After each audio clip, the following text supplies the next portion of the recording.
Well, it might be your party, but they'll crash it if they want to. And listen up, Tea Partiers, they are crashing. Are you listening? Welcome, everybody. I'm Neil Cavuto, and only 8 days before a nationwide Tea Party, some over-caffeinated crashers aiming to lay waste to it. Reports of very well-organized infiltrators trying to mix in and rain on this parade. We'll talk about taxing, but talk about prepared. John O'Hara is organizing a Chicago Tea Party and says he's teed up and teed off and ready.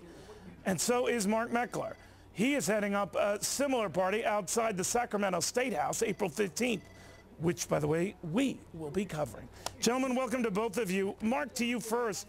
How seriously do you take these threats? You know, honestly, Neil, we don't take them seriously at all, and I'll tell you why. It's not that they don't exist. We expect people to attempt to infiltrate. We expect people to attempt to disturb what we're doing.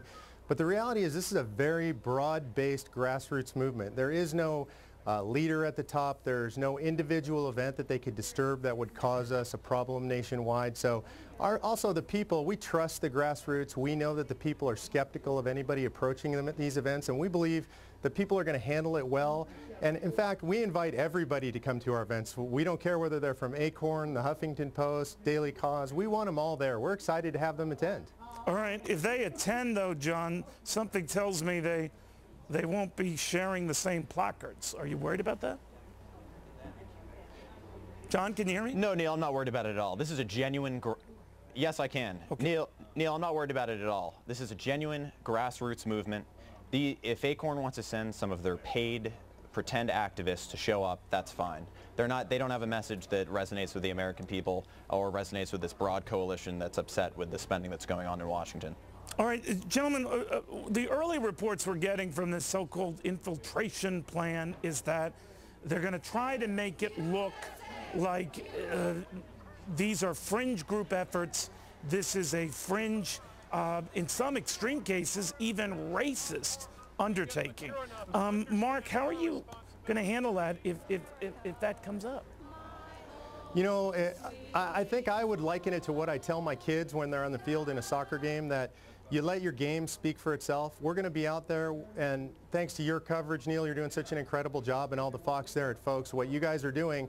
The people understand what these movements are about. The people who are involved understand that they're not racist, they're not fringe, they're not even partisan. I mean, these are events where we've got people across the board, Democrats, Republicans, conservatives, liberals, libertarians, you name it, everybody's coming out to these events. So the people who are going to be there actually know what's going on. We count on organizations like Fox to tell the truth about what's going on. We know you guys are fair and balanced, and so we know the real word is going to get out there. We're not worried about these folks polluting the events. John, I talked to one operative a little earlier. It was not, very supportive of your efforts, who said this is not a million-man march, as if equating the two made sense.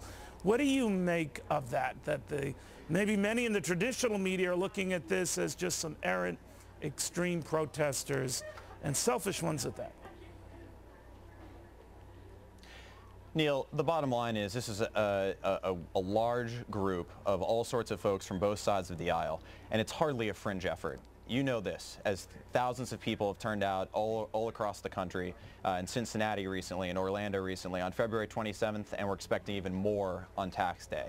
The real fringe group here, again, is these critics, the Acorn with their paid activists. It's a typical left-wing smear campaign with ad hominem attacks rather than getting at the real issues we're talking about.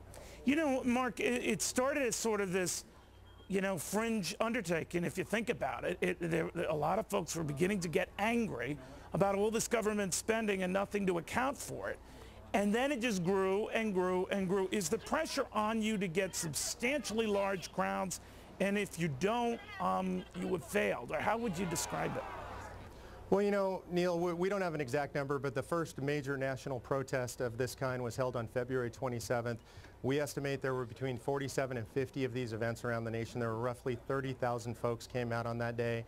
Frankly, if we get one more than we had last time, we're a huge success.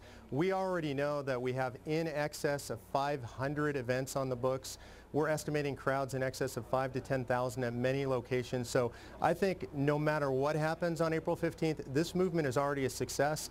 And unlike the Million Man March, I mean, we think it's great that they could get big numbers out on one day, but we're creating a permanent activist grassroots network that is going to demand fiscal responsibility at every single level of government. We're talking from school boards, city councils, boards of supervisors, all the way on up to the federal government. We're permanent, we're here to stay, and we intend to put pressure on the folks that are not representing us. Well, that's why we at Fox look at this as an event. You don't have to take sides on it. It is a force of nature, this rage.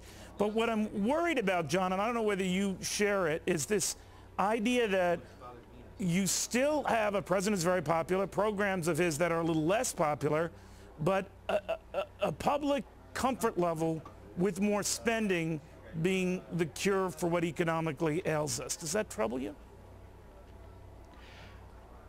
I don't know if we're necessarily seeing that trend, Neil. I think President Obama's popularity on the issues is actually decreasing, and with the sheer number of people that are turning out for this, you can see that support is quickly eroding for solutions, trying to spend our way out of problems, as we've been seeing lately. All right, gentlemen, thank you both very, very much. We'll continue covering this because, guys, here at Fox, our view is very simple on this stuff. We don't pick and choose what events we cover. If this has a magnitude and a populist support that this does, just as a Million Man March or a March on Washington, this is big. And on April 15th, it will be very big. And in Sacramento, it will be so big that we figure we should be there to monitor it, to watch it, and to see thousands of people converge on the State House demanding accountability, not only from the State House, but from the federal government. We are going to be watching it very closely. Well, first,